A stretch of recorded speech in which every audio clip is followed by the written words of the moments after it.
Eocursor était un ornithischien précoce, l'un des premiers dinosaures dits à croupe d'oiseaux, un groupe qui allait finalement donner naissance à des animaux tels que Stegosaurus, Triceratops et Iguanodon. La morphologie des dents triangulaires, semblable à celle d'un iguane, suggère un herbivore partiel. Le tibia était significativement plus long que le fémur, indiquant qu'il s'agissait d'un coureur rapide. Les bras du Lesotosaurus avec des mains qui n'auraient pas été capables de saisir correctement des objets, ainsi qu'une queue élancée suggèrent qu'il s'agissait d'un coureur rapide. Comme tous les futurs ornithischiens, l'extrémité de ses mâchoires était cornée, formant une structure évoquant un bec. Les comparaisons entre les anneaux scléraux d'Agilisaurus et celui des oiseaux et reptiles modernes suggèrent qu'il peut avoir été diurne, contrairement aux dinosaures herbivores plus grands que l'on pense avoir été des catéméraux, actifs tout au long de la journée à de courts intervalles.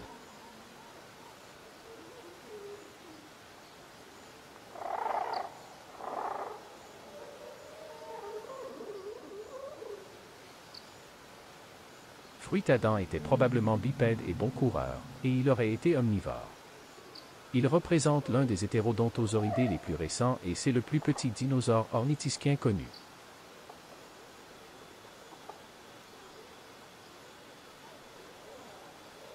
Tianulon a une rangée de longues structures tégumentaires filamenteuses sur le dos.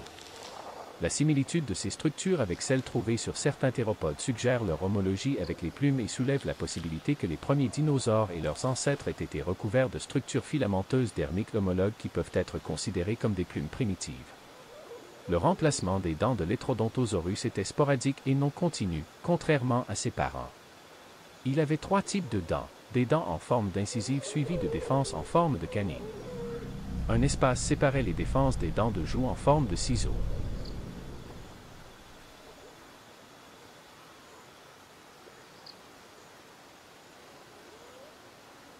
Scutellosaurus était de constitution légère et était probablement capable de marcher sur ses pattes arrière. Il avait une queue inhabituellement longue, peut-être pour fournir un contrepoids à son corps blindé. C'est l'un des premiers représentants des dinosaures cuirassés et la forme la plus basique découverte à ce jour. La longueur du corps de l'holotype d'Hemosaurus a été estimée à environ 2 mètres. Mais il s'agit apparemment d'un individu juvénile, la longueur des adultes a été estimée à 4 mètres.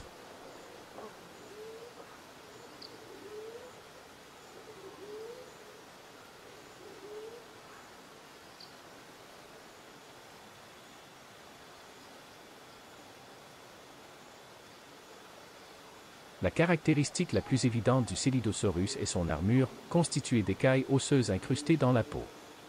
Ces ostéodermes étaient disposés en rangées parallèles horizontales le long du corps de l'animal.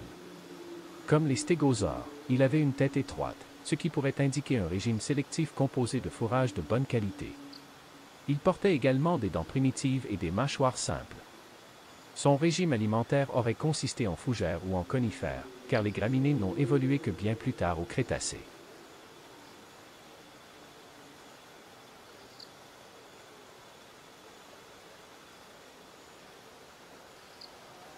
Comme Wyangosaurus est le stégosaure le plus basal, il est morphologiquement distinct des formes stégosauridées ultérieures.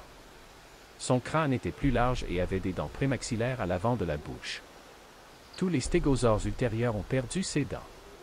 Mais comme eux, cependant, il portait un tagomisé qui s'étendait horizontalement à l'extrémité de la queue. Tuogyangosaurus a la tête étroite et basse typique du groupe, le corps volumineux et les dents basses, il avait des plaques dorsales très distinctives plus hautes, étroites et triangulaires que les autres genres. La fonction de ces plaques a été très débattue, l'hypothèse de la thermorégulation a été sérieusement remise en question, car les stégosaures comme Tuogyangosaurus ou Lexovisaurus avaient plus de pointes de faible surface que de plaques, ce qui implique que le refroidissement n'était pas suffisamment important pour nécessiter des formations structurelles spécialisées telles que des plaques. Cependant, il a également été suggéré que les plaques auraient pu aider l'animal à augmenter l'absorption de chaleur du soleil. La grande taille des plaques suggère qu'elles ont peut-être servi à augmenter la hauteur apparente de l'animal, soit pour intimider les ennemis, soit pour impressionner d'autres membres de la même espèce dans une certaine forme d'affichage sexuel.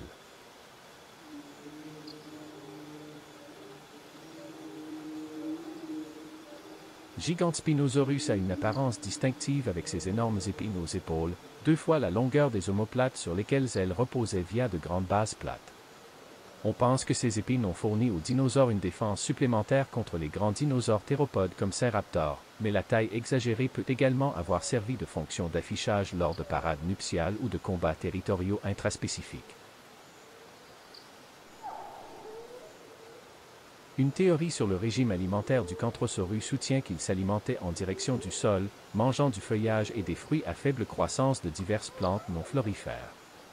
Il était cependant capable de manger à des hauteurs allant jusqu'à 1,70 m en redressant son cou, mais il lui était peut-être également capable de se dresser sur ses pattes arrière pour atteindre une végétation plus haute dans les arbres. La centrurue est considérée comme ayant les mêmes proportions que les stégosaures. Mais la configuration de ses plaques et ses pointes est connue pour être assez différente, car il avait probablement à la fois 2 rangées de petites plaques sur son cou et 2 rangées de pointes plus longues le long de sa queue. La caractéristique la plus remarquable de Miragaia est son long cou, composé d'au moins 17 vertèbres. Chez les sauropodes, une grande longueur de cou était obtenue par une combinaison d'incorporation de vertèbres dorsales dans le cou, l'ajout de nouvelles vertèbres et l'allongement des vertèbres individuelles du cou. Compte tenu de sa taille, le stégosaure était équipé d'un cerveau exceptionnellement petit. Il a été proposé qu'il possédait de la matière grise supplémentaire située quelque part vers la hanche. Cet espace, cependant, est plus susceptible d'avoir servi à d'autres fins telles qu'un organe d'équilibre ou un réservoir de composés pour soutenir le système nerveux. Le stégosaure pouvait manœuvrer facilement son tagonisé, en gardant ses grands membres postérieurs immobiles et en poussant avec ses membres antérieurs très puissamment musclés mais courts, lui permettant de pivoter habilement pour faire face à l'attaque. Plus récemment, une étude des pointes de queue donne plus de poids à la position selon laquelle les pointes étaient effectivement utilisées au combat. Cette étude a montré que 9,8% des spécimens examinés avaient des blessures aux pointes de leur queue.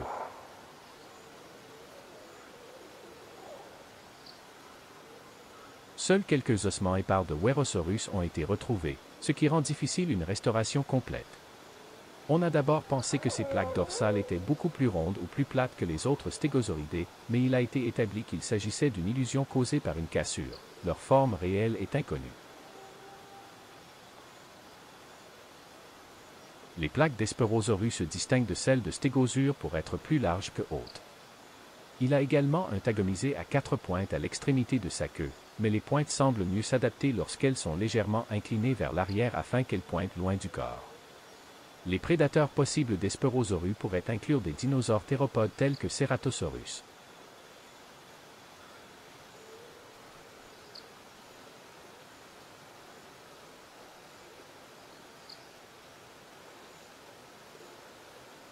Contrairement aux autres ankylosaures, Mamie avait des plaques d'os orientées horizontalement qui couraient le long des côtés de ses vertèbres, d'où son nom spécifique, paravertebra.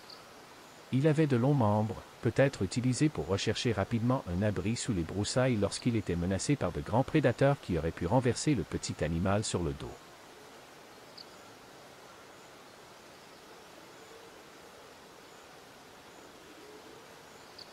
Bien que l'Antarctique au Crétacé se trouvait dans la région polaire méridionale, la Terre avait un climat beaucoup plus chaud pendant cette période et le continent n'était pas recouvert de glace comme aujourd'hui. Des animaux comme Antarctopelta auraient vécu dans des forêts de conifères et même d'arbres à feuilles caduques. Mimorapelta est l'un des premiers ankylosaures connus, offrant un aperçu de l'évolution précoce et de la diversification entre les nodosaures et les ankylosaures.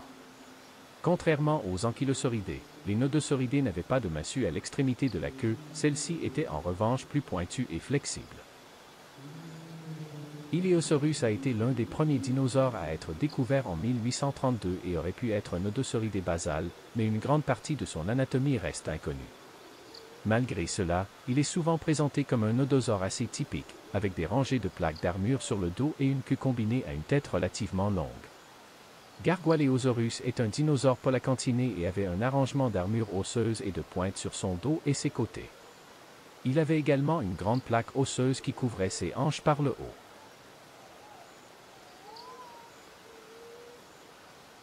Gastonia vivait dans un habitat partiellement boisé, les forêts riveraines étant séparées par des zones ouvertes. Le climat était plutôt sec avec une courte saison des pluies. On pense qu'il était assez abondant car leur armure les protégeait efficacement contre les prédateurs au sommet de leur habitat, comme par exemple le dromaéosaure géant, Utahraptor. Il aurait affiché une défense polacantine typique, qui consistait en une combinaison de protection passive offerte par les pointes verticales et de protection active en frappant un prédateur avec les pointes horizontales de la queue flexible.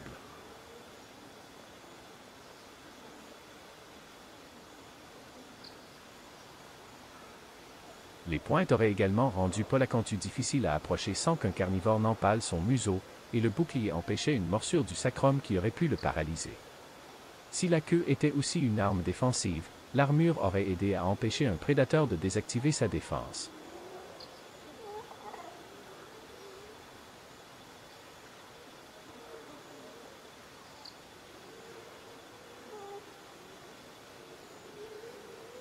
Strutiosaurus était un très petit nodosaure. Il semble avoir été assez commun dans toute l'Europe à la fin du Crétacé, une époque où une grande partie de l'Europe continentale ressemblait davantage à un archipel tropical. En devenant plus petit, il était beaucoup moins susceptible d'épuiser les sources de nourriture limitées.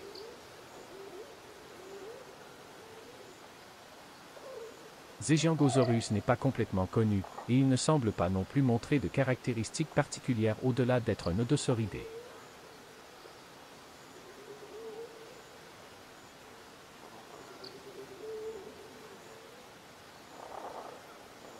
Nodosaurus mangeait certainement des plantes molles, car il était incapable de mâcher des plantes dures et fibreuses, ou bien il peut avoir utilisé des gastrolites pour aider la digestion dans son appareil intestinal.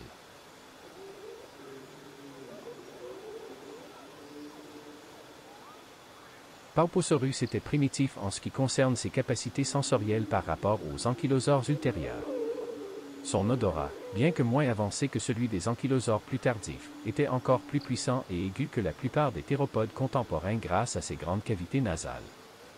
Découvert dans une mine de sable bitumineux, Borealopelta est remarquable pour être parmi les fossiles de dinosaures de sa taille les mieux conservés jamais trouvés. Non seulement l'armure est exceptionnellement bien conservée, mais également les restes de l'organe de kératine, la peau sous-jacente et le contenu de l'estomac du dernier repas de l'animal, permettant sans trop d'effort d'imaginer l'animal de son vivant. Des mélanosomes ont également été trouvés, indiquant que l'animal avait un teint rougeâtre. La découverte qu'il possédait une coloration de camouflage indique qu'il était menacé de prédation. La queue de Sauropelta était épiquement longue et représentait près de la moitié de la longueur de son corps. Il vivait dans de vastes plaines inondables autour de rivières qui se déversaient dans la mer intérieure peu profonde au nord et à l'est de l'Amérique du Nord, transportant des sédiments érodés des basses montagnes à l'ouest. Les inondations périodiques de ces rivières ont recouvert les plaines environnantes de nouveaux sédiments boueux, créant la formation de Cloverly. L'Edmontonia était volumineux, large et ressemblait à un tonneau. Ces grandes pointes étaient probablement utilisées entre les mâles dans des concours de force pour défendre un territoire ou gagner des partenaires sexuels. Des anneaux dans le bois pétrifié d'arbres contemporains d'Edmontonia montrent des signes de forts changements saisonniers dans les précipitations et la température. Cela peut expliquer pourquoi tant de spécimens ont été trouvés avec ce blindage et de telles pointes dans la même position qu'il avait de leur vivant.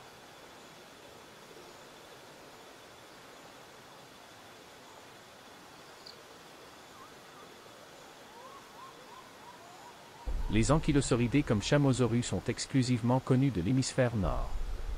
Ces animaux étaient principalement herbivores et étaient des quadrupèdes obligatoires, avec des dents en forme de feuilles et des corps robustes recouverts d'écailles. Ils possèdent un museau nettement bombé et court, des ostéodermes en forme de coin sur leur crâne et une massue au bout de la queue. Il s'agissait probablement d'animaux très lents et il existe quelques théories dominantes sur la fonction du club de la queue des ankylosauridés, comme l'affichage ou la défense contre les prédateurs. Le Zhonjuansaurus n'a cependant pas cette queue en massue, même s'il a été classé dans ce groupe. L'ankylosaure était probablement le plus grand de son genre. Sa massue caudale semble avoir été une arme défensive active, capable de produire suffisamment d'impact pour briser les os d'un assaillant. Les tendons de la queue étaient partiellement ossifiés et peu élastiques, ce qui permettait de transmettre une grande force à la massue lorsqu'elle était utilisée comme arme.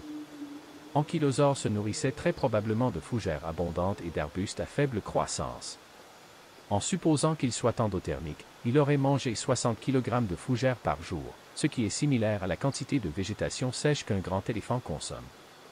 Les besoins nutritionnels auraient pu être mieux satisfaits s'il mangeait des fruits, pour lesquels ses petites dents en forme de cuspide et la forme de son bec semblent bien adaptées, par rapport à Euoplocephalus par exemple.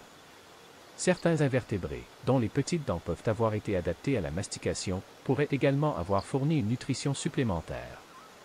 Le museau d'Euoplocephalus était court et tombant avec un bec corné pour mordre les plantes. Son armure peut avoir une couverture en kératine, ou elle peut avoir flotté dans la peau, comme on le voit chez les crocodiles modernes. Minotaurus n'est connu que par un crâne complet de provenance inconnue, mais probablement trouvé dans le désert de Gobi. Bien qu'il ait une tête de taureau blindé distinctive et un casse-tête plus primitif, il partage les caractéristiques typiques d'un ankylosauridé. L'habitat du Pinacosaurus consistait en un semi-désert entrecoupé d'oasis. Aucun grand théropode n'est connu pour avoir habité l'écosystème, bien que de plus petits comme Velociraptor y soient présents. Il a été suggéré que sa construction relativement légère était une adaptation pour gagner en agilité afin de mieux combattre ces petits théropodes, le club modérément grand étant assez rapide pour atteindre ses cibles furtives. Le nom de Jean Talaruru fait référence à l'extrémité de la queue en massue qui ressemble à un panier en osier.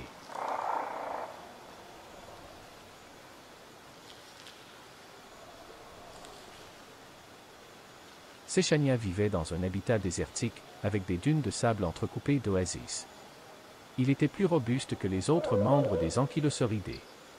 Un paléontologue a souligné que Séchania et Tarchia partageaient le même habitat.